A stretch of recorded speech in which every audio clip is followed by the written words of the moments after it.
Guyus. I'm a big supporter of reincarnation and a believer that we do or can transcend from the human vessel. So I'm open, to the possibility that, for example, Dr. Alexander did experience where his consciousness transcended from the human vessel. But the question I would like to ask him is, even that being the case, and I know he has to struggle with convincing people that it wasn't a hallucination and it wasn't a dream, but even still, once the consciousness transcends the human vessel, are you open to the possibility that you still could have entered into a dream state? And the reason why I ask that is because when I research NDEs, the accounts that I'm often hearing, it often sounds very dreamlike and very fantastic. So even as someone who believes that you made that transition, do you think you could have still been in a dreamlike state? Yeah. The case report that I just mentioned goes into great detail in terms of documenting kind of the damage to my neocortex and brainstem. And I think the general interpretation of that information is that my neocortex was far too damaged to support a dream or hallucination. And what I went through was far more real, detailed, alive, meaningful, and transformational than any dream I'd ever experienced.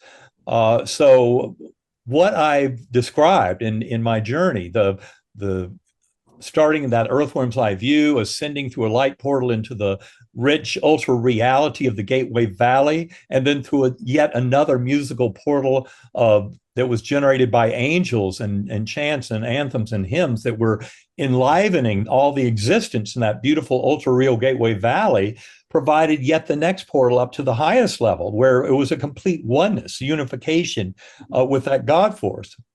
I mean, it was far, far more going on than any dream I'd ever had. And not only that, it was happening at a time when the medical facts of my case, all lobes of my brain with full thickness of damage, according to MRI and CTs, my neurologic exams, Glasgow Coma Scale, every bit of that shows that was a brain that was in no way able to put out any kind of dream or hallucination. This is what haunted me when I was first reviewing my medical records and trying to make sense of my case, was I realized that brain that I was studying in the months after my coma, my own brain during my week-long coma due to E. coli meningoencephalitis, couldn't have produced a dream or hallucination.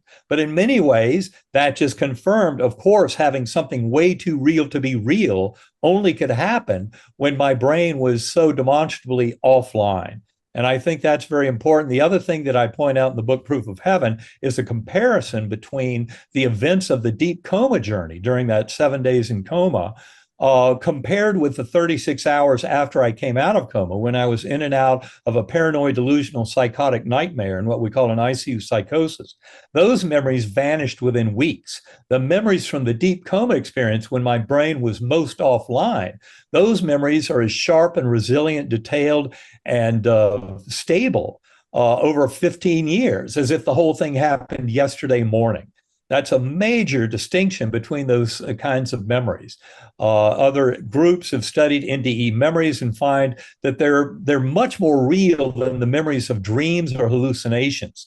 In fact, they're much more akin to the stability and resilience of memories that come from very strong, lived, challenging events like a car wreck or a plane crash or something like that. Those kind of memories get burned into us and very long lasting. And similar is the case with NDE memories. When you look at the work of Bruce Grayson, other NDE scientists in Italy have reported the same thing.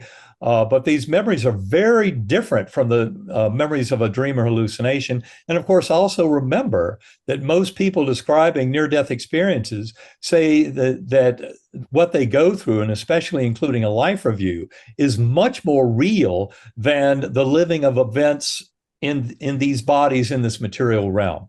So to assume that life reviews are just a vague, kind of dreamy return to vague memories is not true at all. Many people describe them as a reliving of events, and not only that, reliving from the perspective of everyone involved. That's why life reviews, in many ways, are telling us that the golden rule, treat others as you would like to be treated, is written into the very fabric of the universe.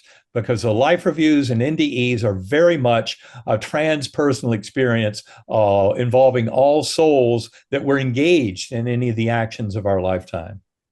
I guess my next question would be, is like I don't doubt that it was that it could have been a real experience, whatever the nature of that is, that your consciousness was experiencing those things, and that it did in fact separate, and putting the human vessel out of the equation. Let's say it's completely damaged, it's gone, just consciousness.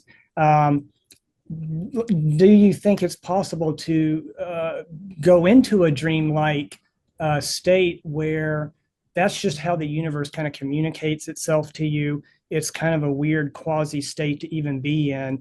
And again, I ask that because when I listen to these accounts, there's a lot of like instant shifting and just weird, scenarios. Just like, being on the tip of the butterfly wing. Would you say that butterfly, for example, actually existed in the physical world or somewhere out there? No, not at all. That's a giant mistake that I think people make in trying to interpret these. In fact, what I would tell you is everything we witness out in that physical world is actually within mind. And that's one of the deepest and most profound lessons of quantum physics in the current era, is that there is no physical world, objective physical world out there that's independent of the active observation by the sentient being. So in other words, go back to square one. Do you believe there, even if it's within the mind, don't you believe that there's rules to that situation? Oh, there absolutely are rules. And I mean, what we see, for example, what we call the physical laws of the universe, in many ways are the laws of engagement of how that world can manifest to us. But the most interesting thing is, and this is where we go in our book, Living in a Mindful Universe, is where the scientific community is headed on this. You really have to go back to square one and start recognizing that all this world out there, the brain and mind are very clever at convincing us that that physical world out there is out there as it appears. And yet when people go through these kinds of extraordinary experiences, near-death experiences and related experiences, you start to realize that that mode of engagement with, a reality is only one mode, and that there are others that we have access to. And that includes modes that can transcend beyond space and time in many ways. I mean, when you're at that deep spiritual level where you'd have a life review, you're actually at a place where you're completely beyond time.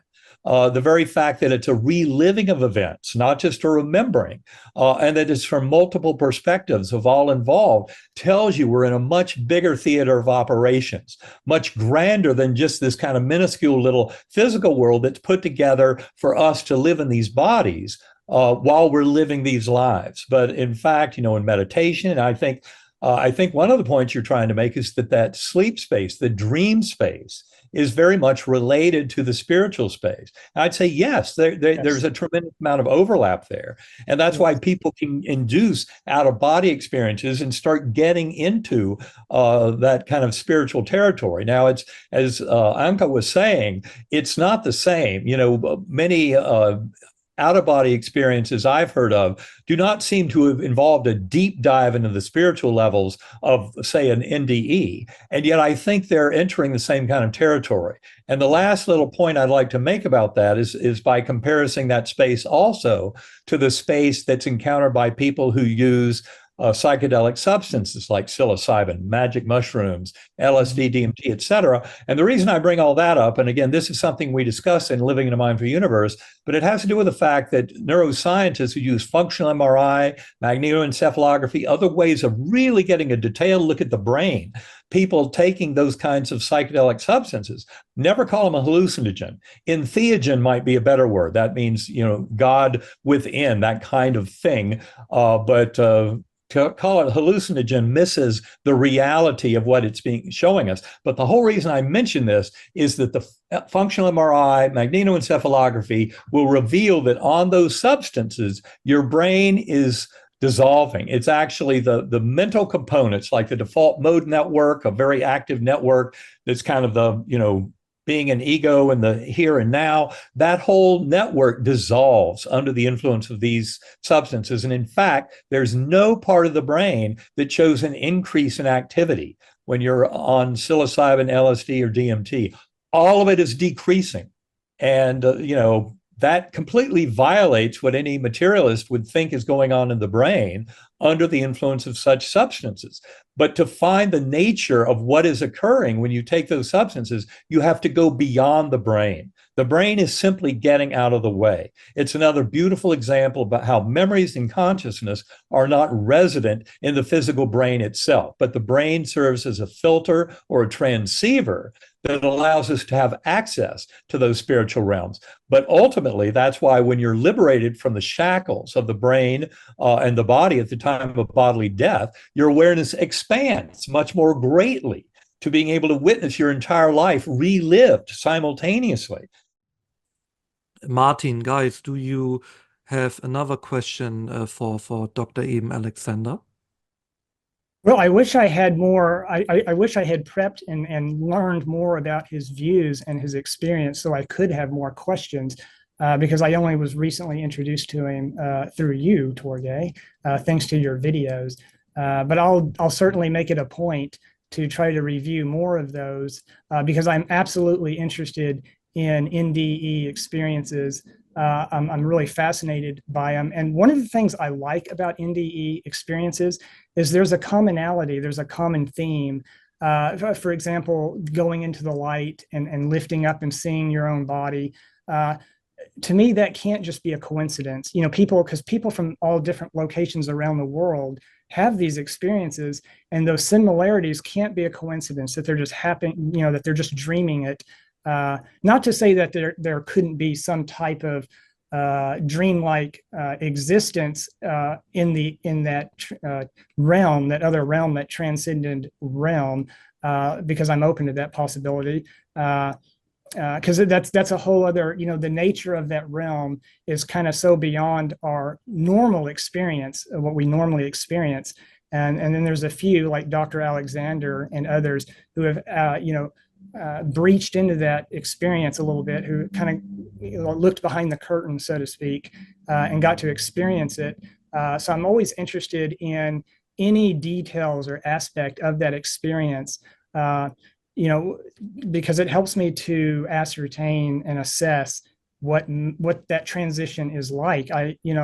That's one of the things I'm most fascinated with lately, and I'd like to create a long video eventually, and write about it, that what I think actually happens to us, kind of even on a scientific level, both spiritual and scientific level, but people are ready to hear what they think is actually happening on a physical level, and within that reality, the reality of that afterlife. Often people say life after life, but what the nature of that is. So I'm fascinated by it.